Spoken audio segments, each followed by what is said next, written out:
Okay, so we talked about square roots and cube roots. Now we're just going to talk about nth roots.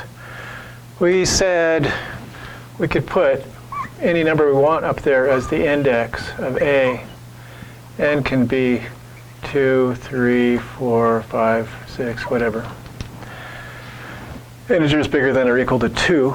So nth root is be a square root, a cube root, a fourth root, a fifth root, whatever, like that. And nth root of A is any number B satisfying B to the n equal to A. Fine. If n is even, so maybe we're looking at a square root or a fourth root or a sixth root, they all behave the same. But there are two square roots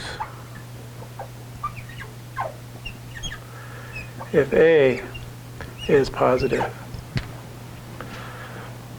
So you had the fourth root of something, and the something's positive. There's two possibilities of fourth roots. And actually, we want the symbol just to stand for one thing. And we say the nth root of A then stands for the principal, so positive square root. Well, nth root now. Nth root.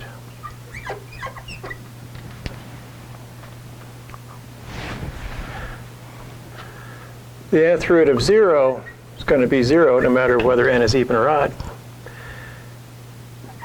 And the nth root of A is not real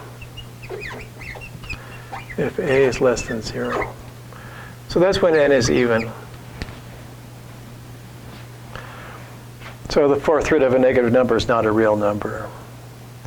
If n is odd, so this is just like having a square root. Even index behaves just like square roots. If the radicand is positive, there's two possible nth roots. The principal root is the positive one. They're the same size, opposite signs. If A is negative and n is even, there aren't any, n is even, A negative, there are no real nth roots. And the nth root of 0 is 0. If n is odd, any real number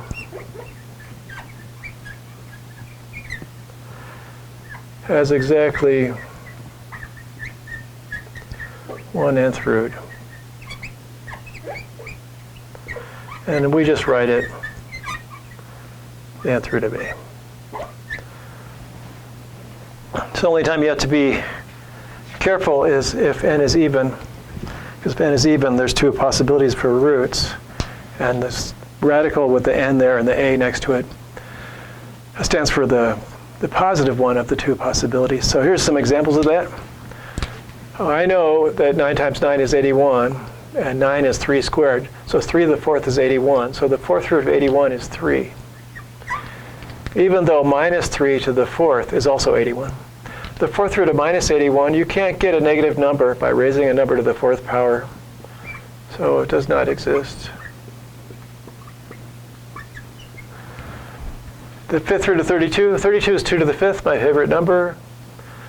So the fifth root of 32 is 2. But now with the fifth root, it's odd. Minus 2 to the fifth is negative 32.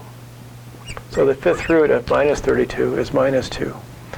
As we said, the nth root of 0 is 0. It doesn't matter if n is even or odd. Okay. And just to convince us that we might need these kinds of principles, lots of times you end up with radicals when you have an equation that involves a power, and you're trying to solve for a variable. So here's an equation of statistics. This is the sample size for a margin of error for a confidence interval. And sometimes you want to solve that for the margin of error here.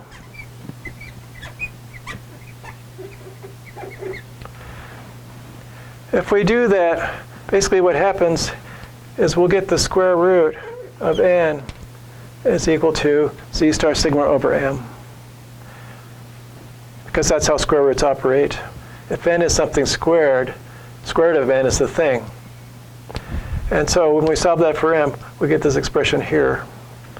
And also, here's an equation from the health field. T is n over 12.3 cubed.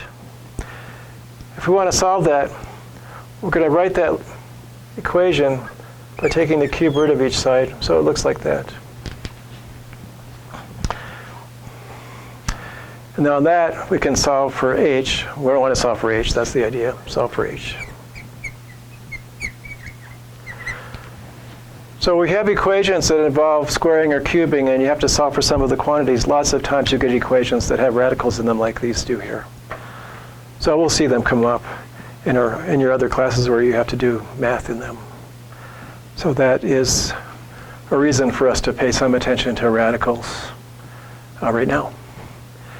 And we'll be back in a minute with more radically tantalizing information.